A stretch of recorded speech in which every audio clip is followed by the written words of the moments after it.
muamalah, yang ketiga ada jenayah dan yang keempat ada munakahat. Okay, kita dah belajar dah bab ibadah hari tu, lepas tu kita dah belajar tentang muamalah dan kita belajar tentang munakahat. Munakahat ni maksudnya kahwin, cerai, ilak, rujuk kan. Lepas kita ada belajar, jadi pada minggu ni kita akan belajar bab jenayah. Okey.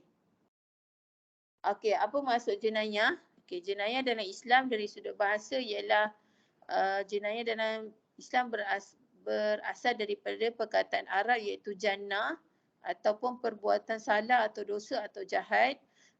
Manakala dari sudut pandangan Islam, jenayah ni perkara-perkara yang dilarang oleh syarak.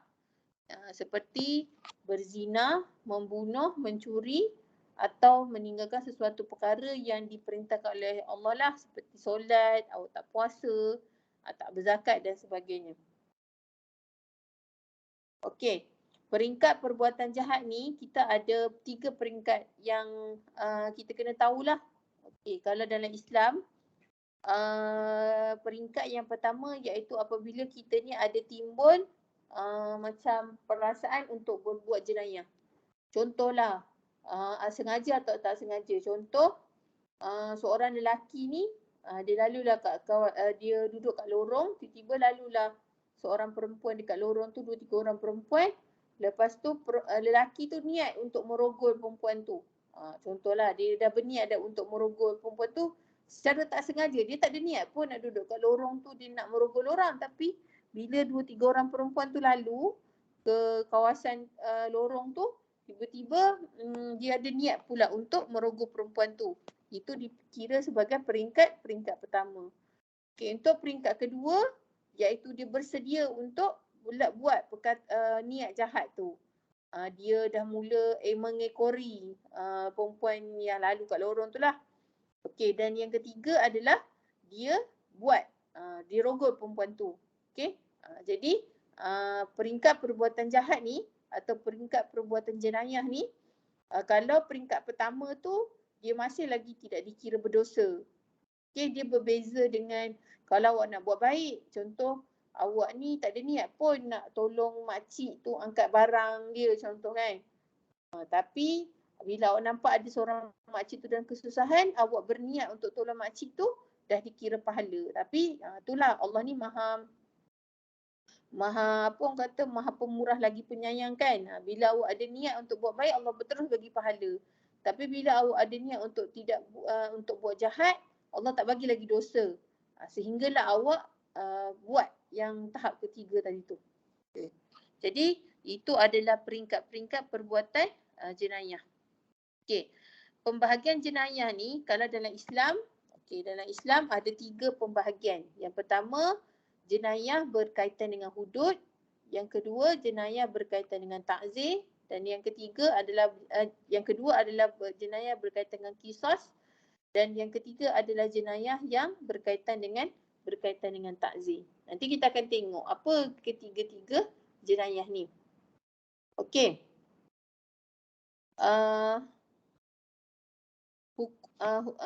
Jenayah yang pertama iaitu hudud. Okey. Hudud ni kalau kita tengok ramai orang kat Malaysia ni banyak apa orang kata isu-isu berkaitan dengan hudud lah. Kan? Dulu pernah ada satu apa orang kata viral yang mana orang PAS ni dia pernah nak laksanakan hudud kat Malaysia. Tapi tak boleh sebenarnya nak laksanakan hudud dekat Malaysia kalau kita masih lagi berpegang dengan perlembagaan Malaysia. Okey, hudud ni adalah dia berbeza dengan qisas dan ta'zir. Okey, sebab apa saya kata dia berbeza? Sebab hudud ni pelaksanaan hudud ni adalah hak Allah. Okey, dia adalah hak Allah. Yang mana apabila kita berbuat dosa berkaitan dengan hudud, maka semua apa orang kata hukuman ditentukan oleh Allah, yang mana Allah telah tetapkan di dalam Al-Quran dan hadis, dan wajib untuk kita laksanakan hak Allah. Dan dia tak boleh tukar. Contoh, Kalau orang tu mencuri, kena potong tangan. Kita tak boleh pindah. Okey, mencuri ni kita kena penjara je. Tak boleh. Tapi mesti ramai yang akan bercakap, habis tu kat Malaysia ni macam mana? Kan? Kat Malaysia ni macam mana kalau orang tu mencuri dia kena penjara? Maksudnya kalau lah orang tu mencuri, dia kena penjara, hukuman curi dia tu masih lagi tidak boleh, masih lagi perlu dihukum apabila ada di akhirat nanti. Sebab pemerintah dekat Malaysia ni tak menjalankan hukum hudud, jadi dia telah menggantikan, sebab kita kan menggunakan hukuman orang barat kan. Jadi kalau contoh Ahmad ni dia mencuri, contoh kan, dan dia mencuri tu dia kena potong tangan, tapi dia kena penjara je sebab dia mencuri tu kat Malaysia ni. Jadi Ahmad ni masih tidak terlepas daripada hukuman Allah dekat akhirat nanti. Tapi apabila Ahmad tu dia mencuri, lepas tu dia kena potong tangan dekat dunia, maka dia terlepas dengan hukuman dekat akhirat nanti. Yang mana dekat akhirat nanti hukumannya lagi berat. Bukan kena potong tangan je, kena masuk neraka lah kan. Jadi kat situ, sebab itulah saya nak cadangkan kat semua orang dalam kelas kita ni, jangan sewenang-wenangnya membuat kesalahan berkaitan dengan hudud. Sebab dia tak boleh ditukar ganti. Dalil yang berkaitan dengan hudud ni adalah ayat ayat ni ya.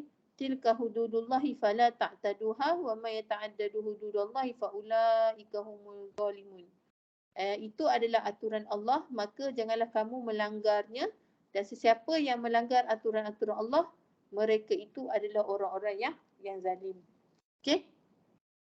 Jadi kita kan duduk dekat dalam negara yang tidak melaksanakan hudud, jadi kita kena jagalah diri kita untuk tidak membuat kesalahan berkaitan dengan hudud. Apa itu kesalahan yang berkaitan dengan hudud?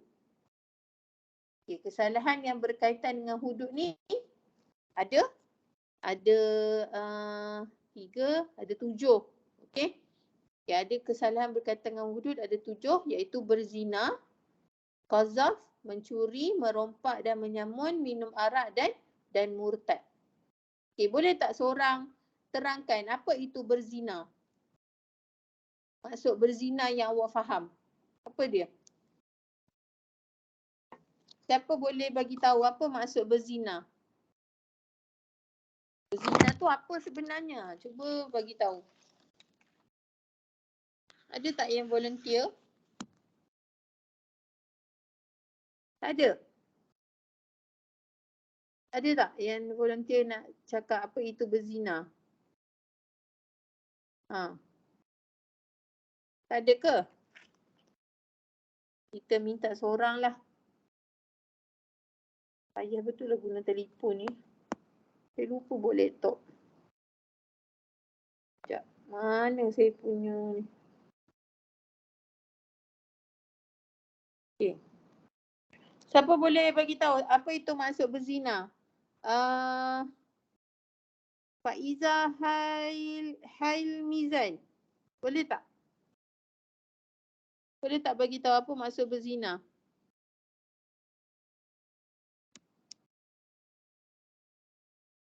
Yang awak faham apa itu maksud berzina? Siapa tahu? Saya nak try, madam.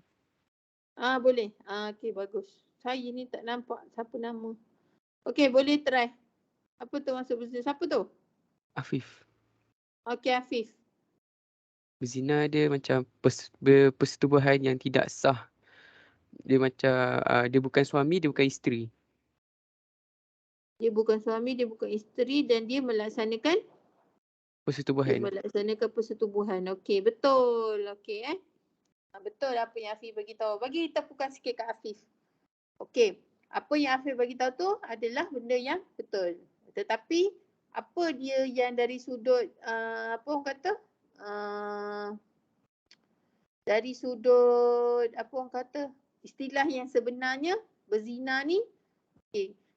Kenapa saya kata betul Afif cakap, tetapi dia kurang apa orang kata, bukan kurang tepat.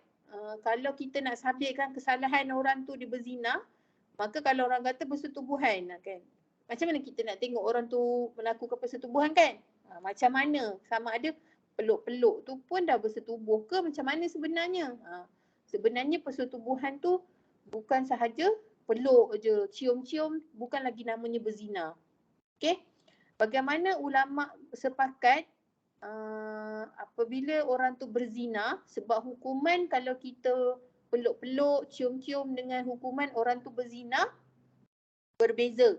Okey, kalau orang tu berzina, lelaki yang dah berkahwin atau perempuan yang dah berkahwin dia kena rejam sampai mati.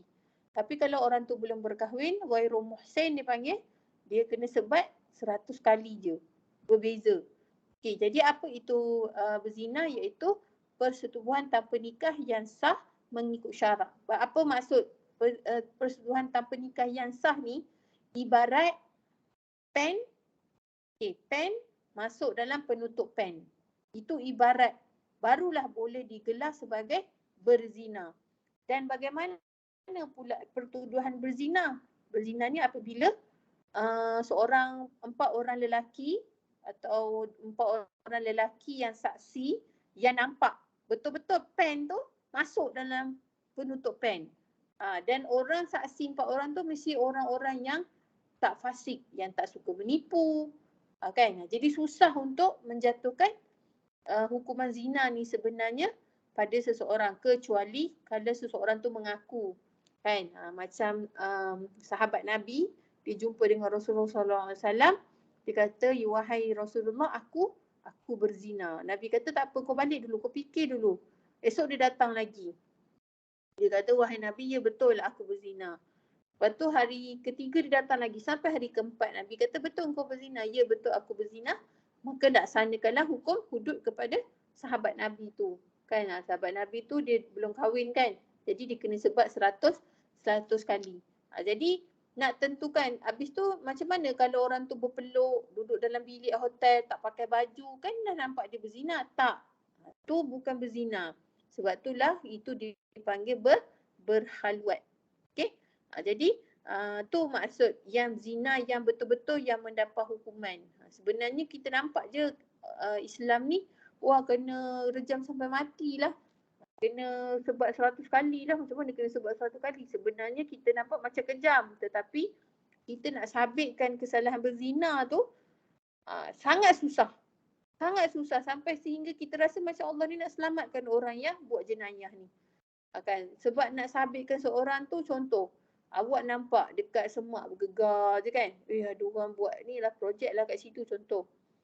Lepas tu awak datang dekat situ orang tu dah selesai dah buat projek tu. Tapi ada tanda-tanda. Lepas tu awak tuduh orang tu berzina. Tak boleh. Orang tu tidak berzina sekiranya awak tak nampak 4 orang saksi yang tidak fasik. Okey? Jadi tu susah untuk kita sabitkan berzina. Okey, kaedah sabitan hukuman zina ni ada 2 iaitu melalui ikrar. Yang ni yang saya cerita tadilah, dia mengaku yang dia berzina. Atau 4 orang saksi. 4 orang saksi tu dia mesti orang Islam. Yang kedua dia mesti mukallaf dan dia mesti orang yang adil dan dia saksikan kejadian zina tu secara jelas. Jadi hukuman zina ni jika berlaku secara sukarela, sekiranya berlaku secara paksaan, dia dipanggil sebagai rogol. Kalaulah perempuan tu dia rela, dia kaedah zina ni dengan kaedah yang kita tahu sekarang berbeza. Kalau dalam barat, kalau awak ni berzina dengan kanak-kanak umur 16 tahun ke bawah, awak dikira merogol kanak-kanak tu atau merogol budak perempuan tu. Walaupun budak perempuan tu rela dengan hati dia untuk bersama dengan awak, bersetubuh dengan awak yang lelaki lah. Tetapi apabila dalam Islam, walaupun dia rela atau tidak rela, dia dikira sebagai zina. Kalau dia rela, walaupun umur dia 16 tahun ke bawah, dia dikira sebagai zina dan dia berhak untuk mendapat hukuman zina. Boleh faham tak maksud saya? Kalau Mak Saleh punya undang-undang 16 tahun ke bawah, kalau awak bersama atau bersetubuh dengan seorang perempuan 16 tahun ke bawah, walaupun dengan kerelaan budak perempuan tu dia dikira sebagai rogol.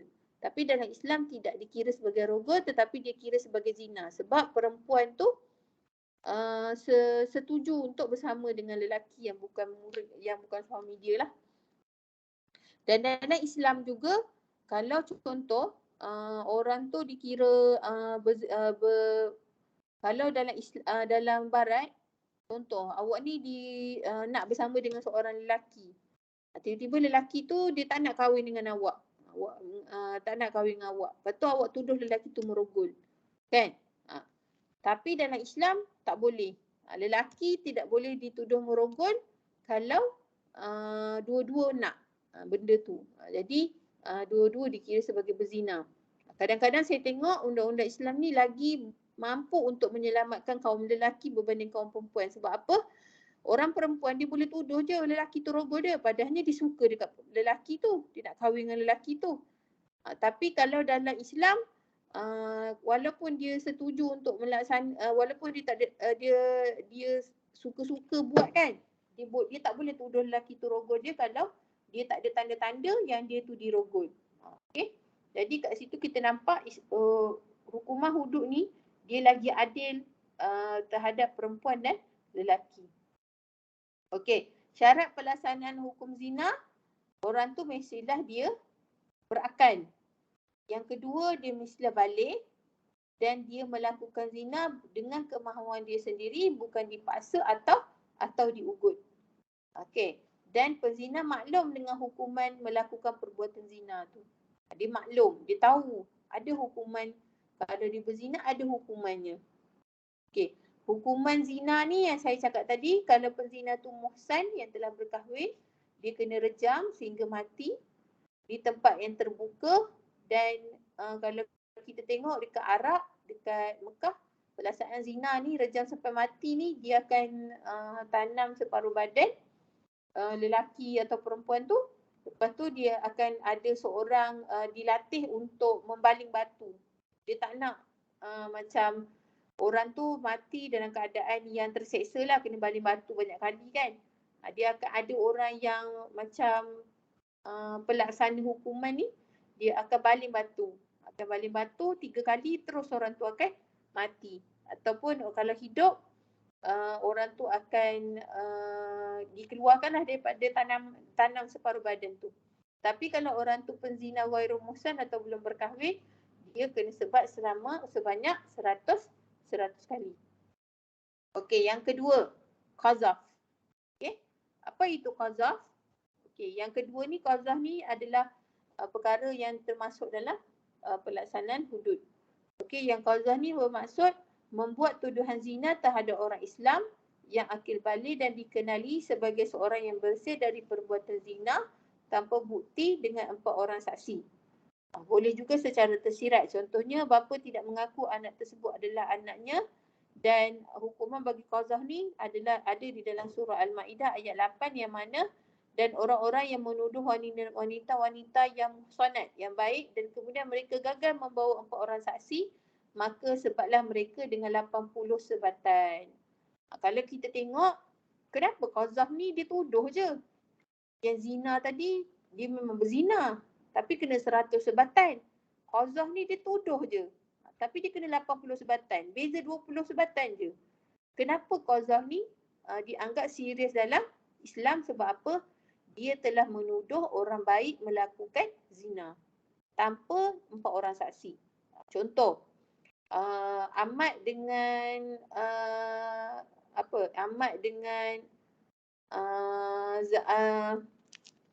Zainab kan, contoh Ahmad dengan Zainab ni dia suami isteri. Okey, contoh suami isteri.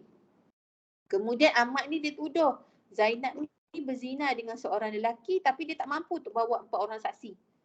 Okey, jadi Zainab ni pun ikrar, dia kata saya tak buat pun. Dia tolak, dia sumpah laknat dia panggil kan. Dia kata saya tidak buat pun penzinaan tersebut. Jadi saya nak hukum qazaf pada Ahmad. Jadi Ahmad ni kena hukuman qazaf 80 sebatan sekiranya dia tidak boleh membawa 4 orang saksi yang adil untuk menuduh Zainab ni berzina. Okey? Faham tak maksud saya? Contohnya Zainab ni dia mengandung. Lepas tu Ahmad tu kata tu bukan anak saya, dia ni berzina. Jadi sepatutnya Ahmad ni sebelum dia nak cakap Zainab tu berzina, dia kena bawa 4 orang saksi untuk menyatakan Zainab ni berzina. Jadi dalam Islam kalau kita tuduh orang yang baik tu berzina, sangat-sangat bahaya. Sebab apa? Contohlah kes seorang perempuan tu dia tak berzina tapi dituduh berzina. Maka walaupun dia baru dituduh, orang masyarakat sekeliling ni dah memandang serong kepada perempuan tu. Walaupun dia tidak berzina, dia betul-betul tidak berzina, anak tu anak suami dia, tetapi nama dia dah tercemar. Jadi sebab itulah qazaf ni penting pelaksanaan dia untuk menjaga nama perempuan tu supaya nama perempuan tu tidak diperkotak-katikkan. Dekat situ kita nampak bahawa Islam ni sangat menghormati maruah seorang perempuan. Okey? Jadi qazaf ni dia kena sebat 80 kali kepada lelaki tu. Okey, dalil yang berkaitan dengan qazaf. Innal ladzina yarmuna al-muhsanatil ghafilatil mu'minati kan, ila akhir ayat. Okey, apa maksud dia adalah maksudnya sesungguhnya orang-orang yang menuduh wanita-wanita yang baik, yang lengah lagi beriman, berbuat zina, mereka kena laknat di dunia dan akhirat, dan bagi mereka azab yang besar pada hari ketika lidah, tangan dan kaki mereka menjadi saksi atas mereka terhadap apa yang dahulu mereka kerjakan. Di hari itu Allah akan memberi mereka balasan yang setimpal menurut semestinya, dan tahulah mereka bahawa Allah yang maha benar lagi maha menjelaskan segala sesuatu menurut hakikat yang sebenarnya. Kat situ kita nampak bahawa sangat serius hukuman qazaf ni. Okey, untuk menyelamatkan maruah seorang perempuan. Yang ketiga mencuri. Okey, mencuri atau sariqah. As-sariqu was-sariqatu faqta'u aydiyahuma. Pencuri lelaki dan pencuri perempuan, maka potonglah tangan mereka. Okey, tapi sebelum ni kita faham mencuri ni kalau orang tu ambil barang kan, mencuri. Tapi sebenarnya apa maksud mencuri yang sebenarnya adalah memindahkan dengan cara tersembunyi harta alih daripada jagaan atau milikkan tuannya tanpa persetujuan tuannya, dan perbuatan itu dilakukan dengan niat untuk menghilangkan harta itu daripada jagaan atau milikan tuannya. Apa maksud dari jagaan atau milikan tuannya?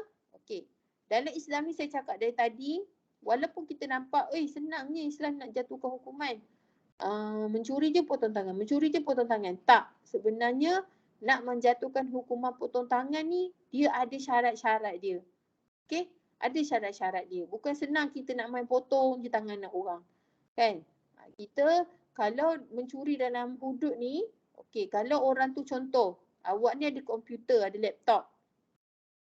Awak tinggalkan laptop awak tu dekat luar pusat Islam, contoh dekat luar masjid. Awak tinggalkan laptop awak kat luar masjid. Tiba awak pergi sembahyang berjemaah. Awak tinggalkan komputer awak tu, tak ada apa-apa jagaan. Awak tak menjaga pun. Kan? Tiba-tiba orang ambil laptop awak tu, lepas tu awak pun cari-cari laptop tu tak jumpa. Awak kata, oh laptop saya kena curi. Saya tinggalkan dekat luar. Saya tinggalkan kat motor contoh. Itu tidak boleh dikira sebagai hudud. Orang yang mencuri tu tak bolehlah kita laksanakan hukuman hudud. Sebab apa? Sebab awak tak menjaga pun barang tu. Tapi kalau contoh awak ni memang letak dekat tepi awak. Awak nampak kalau awak semayang ada kat tepi awak, awak jaga laptop awak. Tiba-tiba awak tengah angkat tabir, tiba ada seorang lelaki tarik laptop awak tu bawa lari. Lepas tu awak jumpa orang tu. Dan orang tu memang ada niat untuk mencuri laptop awak tu, orang itu barulah boleh dilaksanakan hukuman hudud, iaitu potong tangan. Okey, orang yang mencuri ni, okey, kalau dia tu dah mencuri, kalau dia tu mencuri adalah untuk macam dia tak makan. Contoh dia mencuri tu, dia mencuri nasi ayam contoh kan. Dia mencuri nasi ayam 3 bungkus untuk dia bagi dekat anak dia ke kan, dekat adik dia ke. Itu pun tidak boleh dijatuhkan hukuman hudud sebab dia mencuri sebab dia nak meneruskan kehidupan dia, dia tak ada makanan. Okey. Orang yang mencuri pula, orang yang mencuri, contoh tadi orang tadi tu mencuri laptop, dia dah kena potong tangan. Kena potong sampai pergelakan tangan. Lepas tu dia dah potong tangan, dia mencuri lagi. Dia kena potong pula tangan kanan. Tadi tangan kanan, lepas tu tangan kiri. Lepas tu dia mencuri lagi, dia kena potong kaki kanan. Lepas tu dia mencuri lagi, dia kena potong kaki kiri. Okey? Pernah ada satu cerita pada zaman Nabi dulu. Ada seorang pakcik ni suka sangat mencuri. Kan, dia dah kena potong tangan, dia kena potong kaki, dah potong pergelangan tangan, dah potong pergelangan tangan dua-dua, dah potong dah. Cacat dah pakcik tu. Tapi ada lagi barang yang hilang dekat kawasan rumah pakcik tu. Bila dia tengok-tengok pakcik tu mencuri menggunakan kepala. Okey? Jadi potonglah kepala dia, maka matilah pakcik tu ya. Last sekali kalau orang tu dia memang suka mencuri, dia guna kepala pun dia mencuri, maka kita boleh pancunglah dia. Okey? Itulah kejenayah mencuri ni sangat serius. Sebab mencuri ni kita boleh hilanglah kan. Kalau kita tengok sekarang ni orang curi motor kan. Banyak kejadian curi motor. Lepas dia mencuri. Lepas dia mencuri. Sebab apa? Sebab kita tak laksanakan hukuman Allah yang tetapkan. Jadi bila dia mencuri motor, lepas tu dia kena penjara 2-3 bulan, dia keluar dia curi lagi. Kan? Cuba kalau kita potong tangan dia. InsyaAllah dah tak berani dah nak mencuri. Okey, seterusnya dalil yang berkaitan dengan mencuri, yang ni wasariku wasariqatu faqata'u aydiyahuma jaza'u bima kasaba nakalan minallah wallahu azizun hakim. Maksudnya adapun orang-orang lelaki maupun perempuan mencuri, potonglah tangan keduanya, balasan atau perbuatan yang mereka lakukan dan sebagai siksaan daripada Allah dan Allah Maha Perkasa.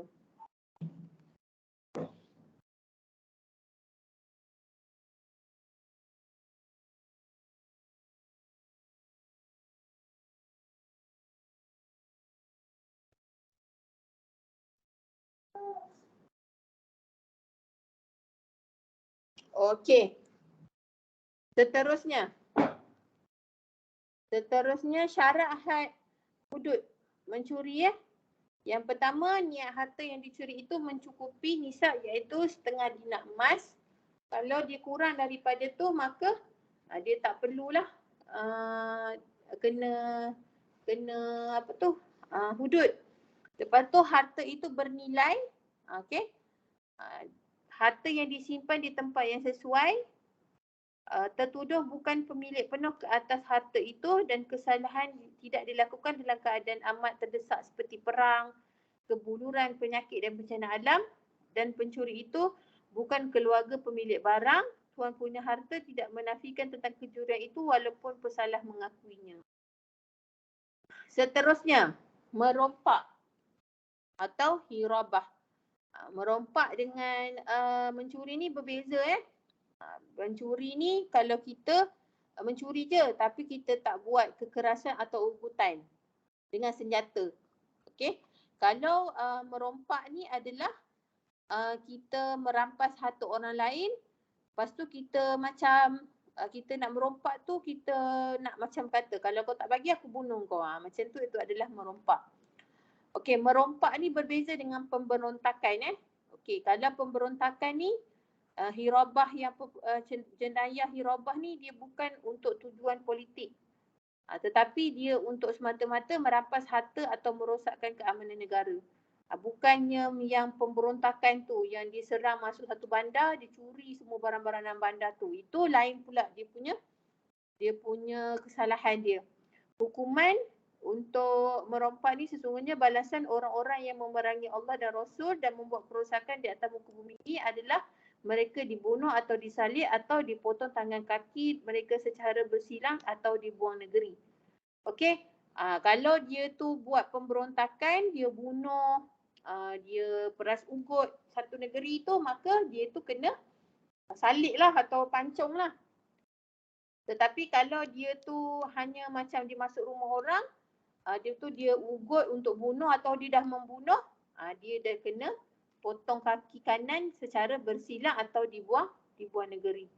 Okey, dalil berkaitan dengan hukuman merompak ni adalah hukuman bagi orang-orang yang memerangi Allah dan Rasul dan membuat kerosakan di bumi hanyalah dibunuh atau disalib, yang dipotong tangan dan kaki mereka secara silang atau diasingkan dari tempat kediaman. Yang demikian itu kehinaan bagi mereka di dunia dan akhirat dan mendapat azab yang besar. Hukuman hirabah ni hukuman bunuh dan selepas itu disalibkan jika masa jenayah itu dibunuh hartanya atau harta orang lain diambil. Dihukum bunuh sahaja jika mangsa jenayah itu dibunuh dengan tiada sebarang harta diambil, dan dihukum potong tangan kanan dan kiri jika harta diambil tanpa menyebabkan kematian atau kecederaan. Hirabah ni ataupun merompak ni kita tengok. Dia masuk rumah orang tu, dia bunuh tak orang dalam rumah tu. Kalau dia bunuh untuk mencuri, maka hukumannya berbeza.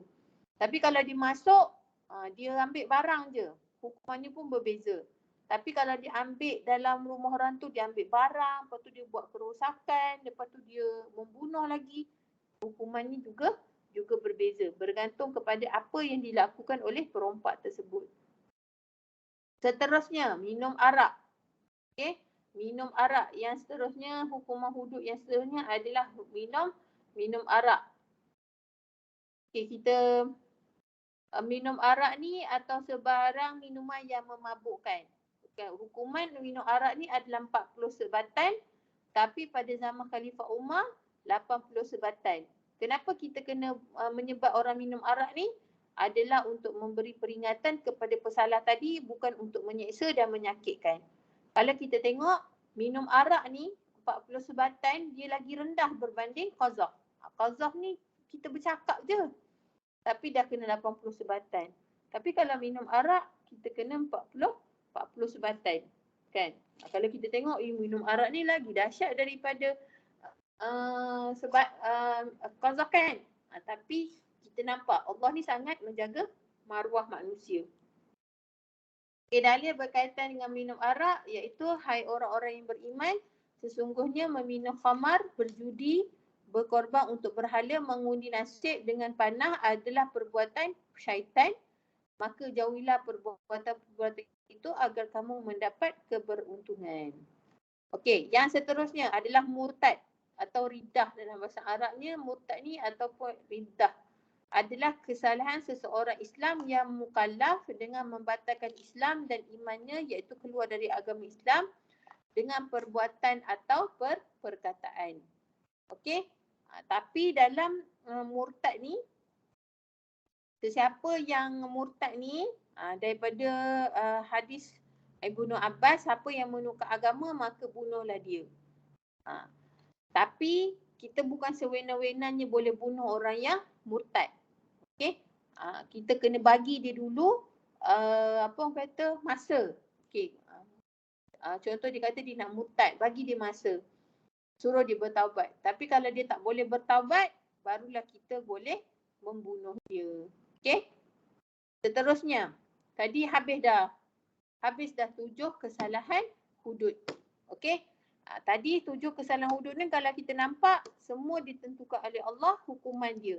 Mencuri potong tangan, berzina kena sebat atau kena rejam. Ridah kena potong kaki bersilang dengan tangan. Kalau minum arak kena sebat, kalau qazaf kena sebat.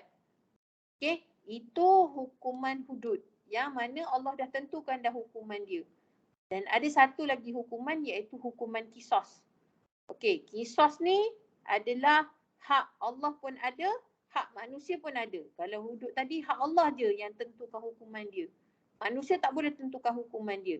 Tapi kalau qisas, manusia boleh lagi menentukan separuh daripada hukuman qisas.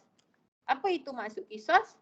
Qisas adalah pembalasan yang serupa atau kejahatan yang dilakukan oleh penjenayah. Contohnya kesalahan bunuh dibalas dengan hukuman mati. Contohnya A dan B ni, dia A bunuh B. Kan? Takkan B ni dah mati kan? Takkan dia nak bunuh balik A? Kan? Tak boleh lah. Pemerintah akan bunuh balik A. Okey, tetapi Boleh tak A ni dimaafkan? Boleh. Kalau ahli keluarga B ni, contoh mak ayah B ni masih hidup, mak ayah B ni kata tak apalah aku maafkanlah A. Tak apalah dibunuh anak aku tu, aku maafkan dia. Jadi A ni tak perlu dibunuh melalui hukuman kisos. Okey? Kalau dia dimaafkan, tapi dia kena bayar diat dia panggil. 1,000 ekor unta ke, 10 ekor unta ke, dia tengoklah pada tahap kesalahan dia. Kalau orang tu dia lukakan tangan kita, terpotong tangan kita kan, maka kita pun boleh potong tangan dia. Itu masuk kisos. Pembalasan yang serupa atas kejahatan yang dilakukan oleh penjenayah tu. Contohnya kecederaan anggota badan pun kena balas balik kecederaan anggota badan yang sama. Okay, bagi kesalahan bunuh ni terdapat 3 jenis, iaitu sengaja, qat'i amdu, serupa sengaja, qat'i syibu amdu, dan tidak sengaja, qata'. Okay? Tidak sengaja ni maksudnya memang dia tak sengaja nak bunuh orang tu. Orang tu contohnya orang tu nak bunuh dia, tapi dia tidak sengaja ambil batu, dia hampuk kepala pembunuh dia tu, nak bunuh dia tu, matilah pembunuh dia tu yang nak bunuh dia. Jadi itu tak sengaja. Tapi kalau disengaja je bunuh, contoh ada satu kes, dia ni rumah dia kena rompak dengan seorang perompak kan. Lepas tu perompak ni bunuh anak dia dengan isteri dia. Lepas tu tiba-tiba ada seorang lelaki ni datang kedai dia ni ada kedai. Dia kata, pakcik, isteri dengan anak pakcik kena bunuh, perompak masuk rumah. Lalu dia pun ambil lah parang dekat kedai dia tu, dia balik rumah, dia tetap pembunuh yang bunuh anak dengan isteri dia kan. Matilah pembunuh tadi tu, yang pencuri perompak tu. Tapi pakcik tu dia pun kena tindakan, kena gantung, kena bunuh juga. Sebab apa? Dia dah ada niat dah untuk membunuh perompak tu tadi. Okey? Bagi kesalahan anggota badan hukuman seperti berikut. Kalau kisos, kecederaan anggota yang mempunyai sendi, jari, mata, kaki, telinga. Dan kalau kesalahan tu dimaafkan, maka orang tu kena bayar diat. Okey? Okey, dalil berkaitan dengan hukum kisos. Okey, wahai orang-orang yang beriman, diwajibkan atas kamu melaksanakan kisos berkenaan dengan orang yang dibunuh, orang merdeka dengan orang merdeka, hamba sahaya dengan hamba sahaya, perempuan dengan perempuan.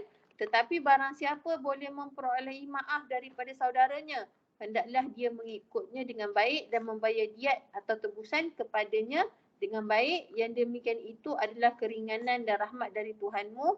Barang siapa yang melampaui batas setelah itu, maka ia akan mendapat azab yang pedih. Tadi hudud, Allah tentukan hukuman. Maka kita tak boleh ubah dah hukuman Allah. Tetapi kalau kisos, kalau orang tu macam contoh dia lukakan awak maafkan dia, maka dia tak perlulah kita lukakan balik orang yang lukakan kita tu. Okey? Dan yang terakhir iaitu ta'zir. Ta'zir mencegah atau menahan. Tadi hudud, yang kedua kisos, dan yang ketiga adalah ta'zir. Ta'zir ni terdapat dua bahagian. Ta'zir ni macam sekarang lah. Hukuman penjara, hukuman kena buang negeri, ataupun dia kena hukuman denda 5,000, 10,000, 100,000. Itu adalah hukuman ta'zir. Okey, dan hukuman ta'zir ni terdapat dua bahagian, iaitu kesalahan yang termasuk dalam kesalahan hudud, tetapi hukuman hudud tidak dapat dilaksanakan kerana ia tidak memenuhi syarat pelaksanaan. Ta'zir ni contohnya macam saya cakap tadi. Kita nampak dah lelaki dengan perempuan tu bersama kan, berzina dekat bilik, dah tak pakai baju, dah terbogel dah dua-dua. Tapi kita tak nampak macam pen masuk dalam penutup pen. Maka tak cukup kita nak jatuh dia ke hukuman zina. Jadi kita jatuhkan dia hukuman ta'zir, iaitu kita jatuhkan dia hanyalah berhaluat. Lepas tu kita pun cakap, mana Acik? Dia memang nampak bukti-bukti dia berzina. Tak boleh. Islam dah tentukan kalau dia berzina, kita nampak macam penutup pen masuk dalam pen. Pen masuk dalam penutup pen. Tapi kalau kita nampak tanda-tanda dia berzina, kita tak boleh laksanakan hukuman zina terhadap dia. Kita hanya boleh laksanakan hukuman ta'zir. Okey? Ataupun orang tu dia membunuh sengaja tapi tak ada bukti, maka boleh juga dia dikenakan ta'zir. Ataupun dia nampak macam dia makan, dia tak solat Jumaat. Tapi kita tak tahu dia bersafir ke tak. Dia pun kena takzir. Jadi itu adalah maksud takzir. Jadi itu habislah kita punya kelas kita pada hari ini. Sebenarnya saya ni dekat rumah. Saya nak pergi hantar anak saya pergi klinik. Sekejap lagi. Tapi saya buat kelas dulu. Jadi minta maaf lah kalau ada apa-apa halangan daripada saya. Okey, hari ni kelas saya habis awal lah. Okey, sebab saya nak pergi klinik kan. Ada apa-apa tak nak tanya? Berkaitan dengan jenayah. Ada apa-apa nak tanya? Tak ada pun. Tak ada? Kalau tak ada, okeylah. Okey, jadinya malam ni kita ada kelas. Dalam pukul 8.30 macam tu saya nak habiskan satu topik atau dua topik malam ni. Sebab saya pun dah tak tahu dah bila saya nak gantikan kelas awak. Yang lain-lain tu nanti saya akan buat